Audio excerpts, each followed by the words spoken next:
राधे राधे बच्चों, आप सभी अच्छे होंगे और अपनी पढ़ाई को अच्छे तरीके से कर रहे होंगे।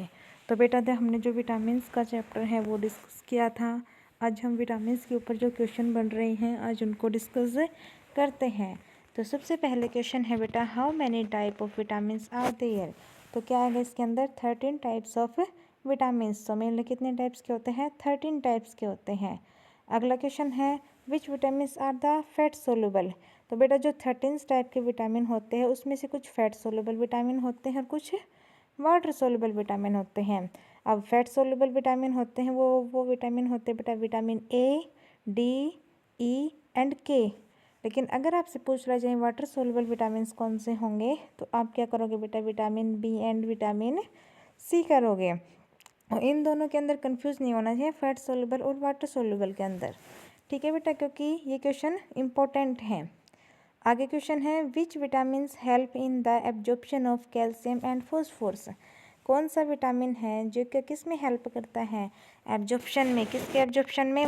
कैल्शियम एंड फॉस्फोरस के एब्जॉर्प्शन में। तो आप क्या करोगे बेटा? विटामिन डी करोगे।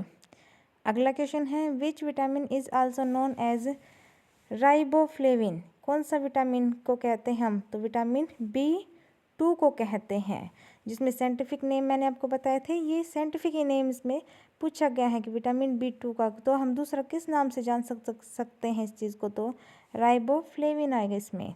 अगला क्वेश्चन है, which vitamin is also known as pantothenic acid. किसको बोलते हैं?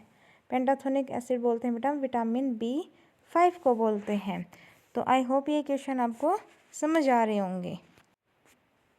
अगला क्वेश्चन है बेटा, विच of the following vitamins help in clotting of blood. यानी कि जो खून का थक्का जमना है उसके अंदर कौन सा विटामिन हेल्प करता है? तो वो विटामिन है बेटा विटामिन के। अगला क्वेश्चन है आपके पास, sterility in caused due to the which of the following vitamin. तो किसके कारण होती है बेटा स्टेरिलिटी? तो हम कहेंगे विटामिन ई के कारण होती है। तो अगला क्वेश्चन है, which among the following vitamins can be synthesize in human body. कौन सा विटामिन है जो कहाँ सिंथेसाइज होता है? ह्यूमन बॉडी के अंदर सिंथेसाइज होता है। तो वो विटामिन होता है बेटा विटामिन डी होता है। इससे नेक्स्ट क्वेश्चन है, which of the following vitamins are normally made in the kidney. कौन सा विटामिन है जो नॉर्मली कहाँ पे बनता है?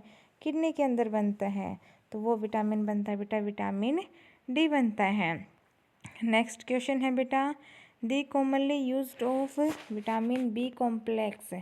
बी कॉम्प्लेक्स मतलब जिसके अंदर बी कौन कौन से आते हैं? B7 हो गया, B12 हो गया।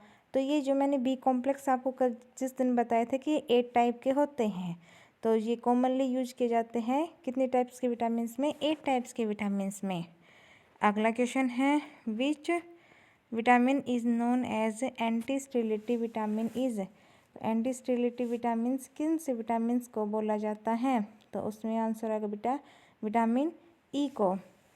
अगला क्वेश्चन है, which of the following vitamin is tocopherol. कौन से विटामिन को हम जो बोलते हैं टोकोफिरोल? विटामिन ई को बोलते हैं।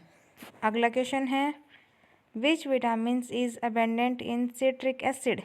यानी कि सिट्रिक एसिड या सिट्रिक फ्रूट्स, जो सिट्रिक फ्रूट्स होते हैं, खट्टे फल होते हैं, जैसे नींबू हो गया हमारा, इनके अंदर कौन सा विटामिन मिलता है? तो हम क्या करेंगे बेटा विटामिन सी मिलता है इसके अंदर। तो ये मैंने कुछ क्वेश्चंस आपको करवाए हैं, ये आपको अच्छे से याद कर लेने हैं।